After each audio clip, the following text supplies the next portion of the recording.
সেজেছি কেন? সেজেছি তার কারণ আছে। কারণটা কি জানেন তো? আর কিছু না। আজকে আমি একটু বেশি সাহস করেই ফেলেছি। তো যাই হোক, আপনাদের সামনে উপস্থাপনা করার চেষ্টা করছি রেখাকে। চলুন দেখি কতটা পারি। প্রথমে বলি রেখা। রেখা এমনই একটা নাম যে রেখার নাম শুনলে শুধু ছেলেদের কেন, মেয়েদেরও একটা কিরকম যেন হয়। মানে এখনো পর্যন্ত ৭০-৭৪ বছর বয়স, তিনি যেরকম করে নিজেকে ধরে রেখেছেন, কিছু বলার নেই। আপনারা কি কিছু বলতে পারবেন? দেখুন, আপনাদের প্রথমেই বলে রাখি, আমার না সব কিছু মনে থাকে না। তো আমাকে একটুখানি মানে স্ক্রিপ্টটা দেখে দেখে পাঠ করতে হবে, বলতে হবে রেখার জীবনী সম্বন্ধে, নতুবা আপনাদের ভুলভাল বলে ফেলবো, নিশ্চয়ই সেটা ঠিক হবে না। তো চলুন বলি। হ্যাঁ, বলছি। রেখার নাম কি ছিল জানেন তো? আসলে রেখার নাম হচ্ছে ভানুরেখা গণেশন। জন্ম হচ্ছে 10ই অক্টোবর 1954। তার বহুমুখী প্রতিভা নিয়ে তো কিছু বলার নেই নতুন করে। 180টারও বেশি ছবি তিনি করেছেন, আমাদের উপহার দিয়েছেন। চিন্তা করা যায়? মহিষী নারীকে কি বলবো, ওনার বহুমুখিতা নিয়ে কিছু বলার নেই, আপনারা সবাই জানেন। তো যাই হোক, 180টারও বেশি হিন্দি সিনেমা করেছে, একটি জাতীয় চলচ্চিত্র পুরস্কার, 3টি ফিল্মফেয়ার পুরস্কার অর্জন করেছেন।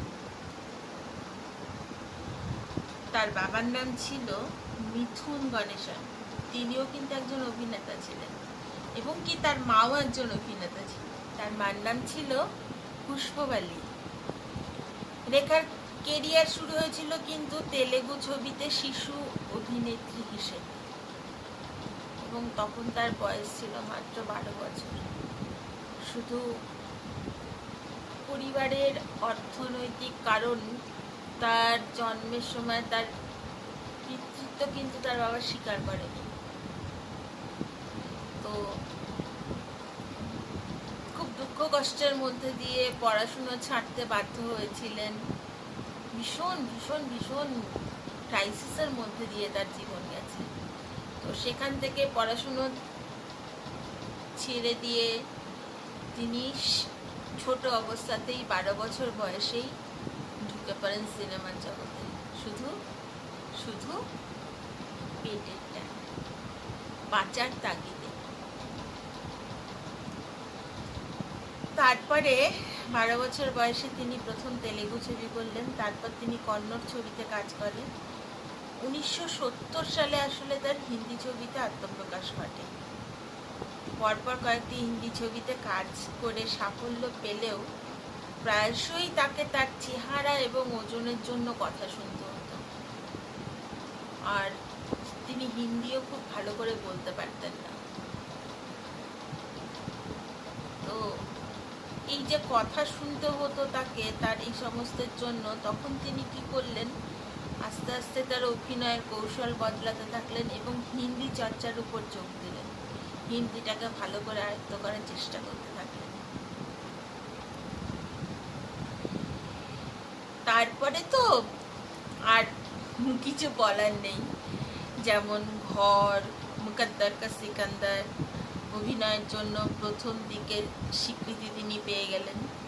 এবার 1980 সালের গোড়ার দিকে তিনি এরকমভাবে স্বীকৃতি পেতে পেতে 1980 সালের গোড়ার দিকে তিনি হিন্দি চলচ্চিত্র জগতের প্রথম সারি নায়িকাদের মধ্যে অন্যতম হয়ে গেলেন।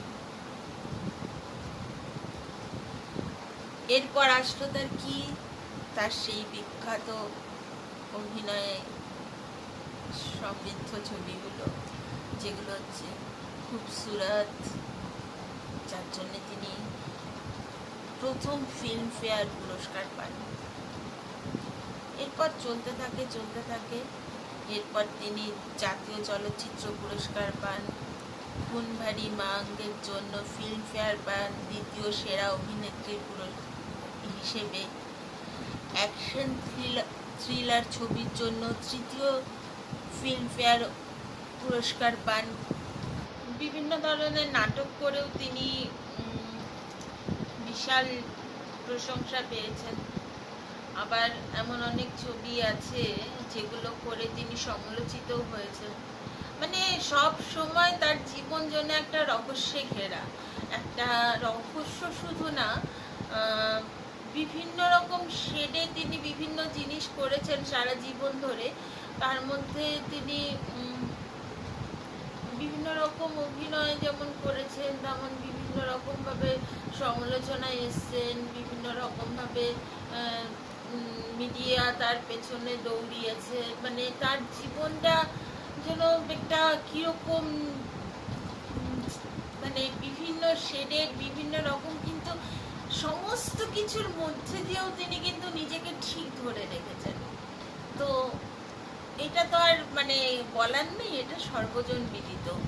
তো এবারে তিনি কি শুরু করলেন আস্তে আস্তে, তিনি আস্তে আস্তে এবারে মায়ের চরিত্রে অভিনয় করতে শুরু করলেন। তো মায়ের চরিত্রে অভিনয় করা মানে তিনি করলেন কোই মিল গায়া, তারপরে ক্রিশ, এই সমস্ত ছবিগুলো হয়ে গেল ব্লকবাস্টার। 2010 সালে ভারত সরকার তাকে পদ্মশ্রী দেন। আর এরপরে তো কিছুদিন আগেই তার লাইফ টাইম অ্যাচিভমেন্ট হলো 70 বছর বয়সে, এবং দীর্ঘ অনেক বছর পর মানে অনেক বছর পরে তিনি আবার স্টেজ পারফরমেন্স করলেন, এবং করার পরে তিনি যে কীরকমভাবে, মানে এত বছর যে তিনি কিছু করেননি তার সত্ত্বেও এত বছর পরে যে তার সমস্ত কিছু মানে সেই নাচের ধরন ধারণ, তার নাচের শুধু নাচ না, তার নাচের সঙ্গে তার এক্সপ্রেশনের ধরন একই রকম, অনবদ্য, কিচ্ছু বলার নেই তো সেই বিষয়ে, তাই তো স্বীকার তো করবেন। তো যাই হোক, আর তার প্রাইভেট লাইফ, সেটাও তো মানে কি বলবো, সবসময় তার প্রাইভেট লাইফ নিয়ে তো মিডিয়ার ভীষণই আগ্রহ, এবং তার পেছনে মানে ছুটে বেরিয়েছেন, তিনি আলোচনার কেন্দ্রবিন্দুতে থেকেছেন। 1990 সালে তার প্রথম বিয়ে হয় মুকেশ আগরওয়ালের সাথে, কিন্তু 1 বছরের মধ্যেই বিবাহিত জীবনের ছন্দপতন হয়ে যায়, তিনি হন স্বামীহারা। তারপরে তার জীবনে নানান রকম ডামাডোল, কখনো এসেছে বিনোদ মেহরা, সেটাও ঠিক মতন সারভাইভ করেনি। তারপরে অমিতাভ বচ্চনের সাথে আমাদের বিগ বি,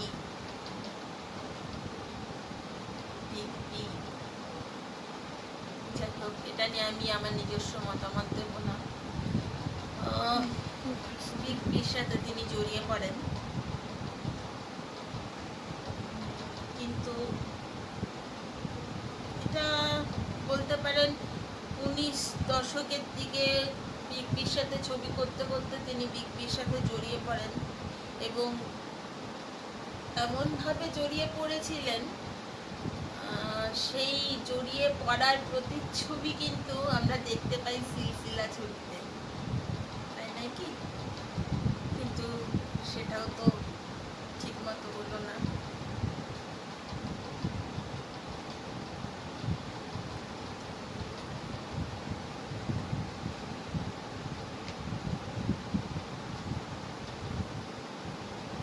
সিলসিলা ছবিটা হয়েছিল 81 সালে।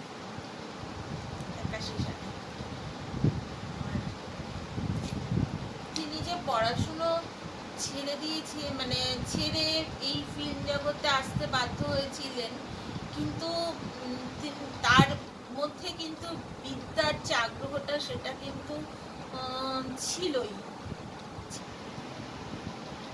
তিনি জীবনের তাগিদে, বাঁচার তাগিদে, সুষ্ঠুভাবে বাঁচার তাগিদে দুমুঠো, যাই হোক, পড়াশোনা ছেড়ে দিয়ে ফিল্মে তিনি আসেন 12 বছর বয়সে, কিন্তু তার মধ্যে শিক্ষার যে একটা ইচ্ছে সেটা কিন্তু বরাবরই ছিল। এবং তিনি মাদ্রাজের চার্চ পার্থ কনভেন্ট স্কুলে ইংরেজি নিয়ে পড়াশুনো করেছিলেন, ইংরেজি শিখেছিলেন। তার নিজের ইচ্ছাতে তিনি ইংরেজি শিখেছিলেন। তিনি কিন্তু অনর্গল ইংরেজি বলতে পারেন। তো আসলে ব্যাপারটা কি জানেন তো, মানে আমার যেটা মনে হয়, আমার পার্সোনাল ভিউ, যে হ্যাঁ, পড়াশোনা অবশ্যই ম্যাটার করে, কিন্তু পড়াশুনো করলেই যে মানুষ মানুষ হয় তা কিন্তু নয়। আর বিশাল নামের পেছনে বিশাল ডিগ্রি দিয়ে নিয়ে নিলেই মানুষ যে মানুষ হবে তা কিন্তু নয়। তো এই তার ছোট্ট জীবনী, মানে ছোটভাবে বললাম, তার জীবনী তো বলে শেষ করা যাবে না, তো আমার টাইম লিমিট, তো ছোট করে বললাম আপনাদের।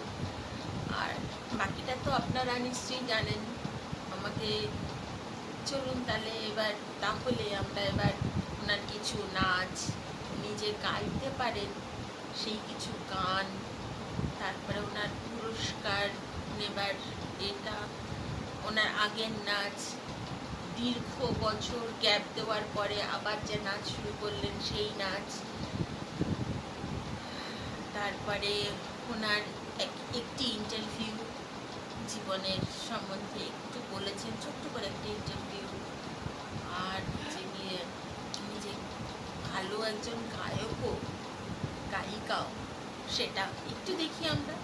চলুন।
मस्ती में तू भी है मस्ती में, आ इस खुशी में हम नाचे गाए।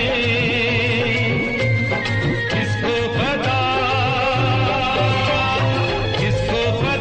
क्या किसने किया, सब कहते हैं तूने मेरा दिल ले लिया।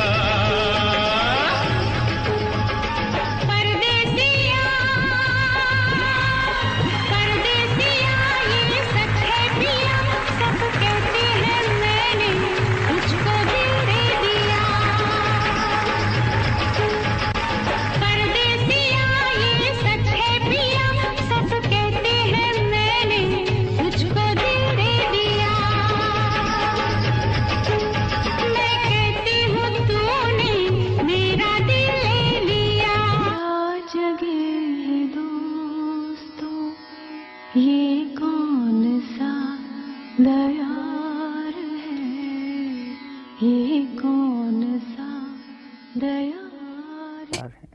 मैं इस बात से काफ़ी कॉन्शियस हूँ कि आप लोग ये समझते हैं कि मैं सुपरस्टार हूँ, मैं यही समझती हूँ कि मैं एक आर्टिस्ट हूँ। लेकिन सुपरस्टार बनने के लिए आपकी मंजिल, आपका रास्ता मंजिल तक पहुँचने के लिए बहुत आसान था या मुश्किल था? काफ़ी साल तक मुझे तो, क्योंकि मेरी इन माई केस मैं बहुत छोटी थी जब मैं आई थी, तो मेरे साथ तो ऐसे ही हुआ कि ओवरनाइट मैं स्टार बन गई थी, तो it was quite easy for me. लेकिन आपके बाद में काफ़ी सालों के बाद, 10 सालों के बाद मुझे लगा कि इट्स नॉट जस्ट स्टार बनना ही सिर्फ वो नहीं है, आर्टिस्ट भी बनना चाहिए। लेकिन आपके पिता भी साउथ इंडिया के बहुत जाने माने एक्टर थे। जी जी आपकी माता भी एक्ट्रेस थी। जी। आपको उन्होंने कोई ट्रेनिंग दी, कोई एनकरेज किया एक्टिंग के लिए? मेरी मम्मी ने काफ़ी, बल्कि उन्होंने, मैं नहीं चाहती थी कि मैं कभी एक्ट्रेस बनूं। आप किसी भी एक्टर को पूछेंगे, आमतौर पे वो लोग यही कहते हैं कि मेरा बचपन से ही शौक था फिल्म एक्टर बनने का, पर इन माय केस ऐसा नहीं है। मैं कभी नहीं चाहती थी कि मैं एक्ट्रेस बनूं, मुझे तो मार मार के बनाएगा।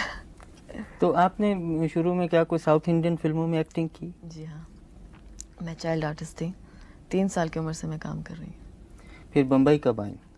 बम्बई जब मैं 13 साल की थी। फिर कैसे फिल्मों में कैसे ब्रेक किया आपने? एक साहब थे कुलजीत पाल और शत्रुजीत पाल, दोनों भाई थे, तो वो नई हीरोइन ढूंढने के लिए वो लोग मद्रास आए, तो किसी ने कहा कि एक साउथ इंडियन लड़की है, थोड़ी बहुत हिंदी बोल लेती है, but I didn't know to speak Hindi at all, बिल्कुल नहीं पता। उन्होंने कहा कि चलो देख लेते हैं, सो दे केम टू माय मदर और देख लिया। तो मुझसे पूछने लगे कि आपको हिंदी आती है? तो मैंने कहा नो। आपको हिंदी फिल्मों में काम करना है? तो मैंने कहा नो। ठीक है, आपको कल आकर के साइन कर लेते हैं हम। मैं यही समझती हूँ कि it's destiny, it was destiny that I had to come. मुझे हिंदी फिल्मों में काम करना ही था, तो आ लेकिन गई। आपके समझते हैं कुछ आपके माता पिता का उन पे असर था कि वो बहुत बड़े एक्टर पिता एक्ट्रेस तो थे? नहीं, मदर यस, बहुत वो चाहती थी कि मैं फिल्मों में काम करूं। फिर पहली फिल्म के बाद आपका शौक और बढ़ा? बिल्कुल भी नहीं। बिल्कुल मैं नहीं? ये कह रही हूँ ना, कम से कम 6-7 साल तक तो I didn't like what I was doing. यही था कि बस ज़बरदस्ती खींच करके शूटिंग जाती थी, डबल शिफ्ट्स करती थी, मुझे बिल्कुल अच्छा नहीं लगा। फिर आपका रवैया कब बदला, कब आपने सोचा कि नहीं अब सीरियसली 70 काम करना चाहिए? 74-75 में। हालांकि my first film Sawan Bhado was a big hit, और सब लोग यही कह रहे थे कि शी इज़ वेरी गुड और she is overnight star and everything, but मुझे तो हाँ ये था कि बस मेरे classmates who were still in school वो लोग देखेंगे and I will be very proud of my self, that's it. I didn't no कि मैं क्या कर रही थी, बहुत छोटी आपने थी। कहा आपको हिंदी नहीं आती थी, जी, आपने कहा नो, अभी भी मैं ठीक से नहीं बोल सकती, लेकिन आपने सीखी फिर हिंदी? बिल्कुल नहीं सीखी, अपने आप आ गई? अपने आप आ गई, मतलब थोड़ी बहुत, जितनी बहुत मैं बोलती हूँ। अच्छा, सावन भादों के बाद से अब तक कुछ याद है आप कितनी फिल्मों में हीरोइन आ चुकी? जी हाँ, 400 फिल्मों में। 400 100 फिल्मों में? जी जी। That's surprising, yes. अच्छा, और अभी मतलब Not since सावन भादो, बचपन से अब तक। ये सिलसिला ख़त्म नहीं हुआ, अभी जी। जारी है? जी हाँ, अभी तो शुरू हुआ है। आपके जो श्रोता हैं, जो दर्शक हैं, वो आपके डांस को भी बहुत पसंद करते हैं। आपने डांस कहाँ से सीखा? आप यकीन नहीं करेंगे, लेकिन मैंने कभी डांस सीखा ही नहीं, कभी नहीं सीखा। हमारे यहाँ, हमारे फैमिली में यही है कि बचपन से सभी डांस करते हैं, माय मदर, माय सिस्टर्स, और प्रोफेशनली अगर आप देखा जाए तो हाँ, ज़बरदस्ती हम लोगों को डांसिंग स्कूल मम्मी ने भेजा था ज़रूर, बट मैंने कभी ठीक से ध्यान से सीखा नहीं। तो जब अब मुझे लगता है कि आई विश मैं प्रोफेशनल ट्रेनिंग लेती तो। लेकिन फिल्मों में तो हमने आपके बहुत अच्छे अच्छे डांस देखे हैं। जी, बट मेरे ख्याल से इट्स नॉट डांस, मुझे ये लगता है कि इट्स योर फीलिंग, अंदर से जो आप फील करते हैं उसको आप, if you feel it with your soul, you know, तो वो अंग अंग में आ जाता है। It's your grace what you have, and I think हमारे फैमिली में सभी ग्रेसफुल हैं। এসে গেছেন? তো কেমন লাগলো? একটু একটু করে দেখাতে পারলাম, মাফ করে দেবেন। যেটুকুনো পারলাম দেখুন, আপনাদের পছন্দ হয় কি না, আশা করি পছন্দ হবে। তো আজকে এই পর্যন্তই থাক, আবার আমি নেক্সট উইকে ফিরে আসবো আপনাদের কাছে নতুন কিছু নিয়ে। আর কি করতে হবে? Subscribe, like, comment, share and please press the notification bell, please. যদি ভালো লেগে থাকে তাহলে আমাকে কমেন্ট করবেন, শেয়ার করবেন। আপনারা আমাকে কমেন্ট করলে আমি চেষ্টা করবো আপনাদের উত্তর দেওয়ার। কমেন্ট করবেন প্লিজ, কেমন লাগছে। কমেন্ট না করলে আসলে বুঝতে পারছি না আমি, অনেকগুলোই তো হলো, তো কমেন্ট না করলে ঠিক বুঝতে পারছি না কোনটা কি হলো না হলো। তো আশা করবো এবার আপনারা কমেন্ট করবেন, আপনাদের ভালো লাগছে কি খারাপ লাগছে। কমেন্ট করবেন, লাইক করবেন, সাবস্ক্রাইব করবেন। এই অবধিই থাক, আবার পরের সপ্তাহে ফিরে আসবো আপনাদের সামনে বকবক করতে নতুন কিছু নিয়ে। চলুন, নমস্কার।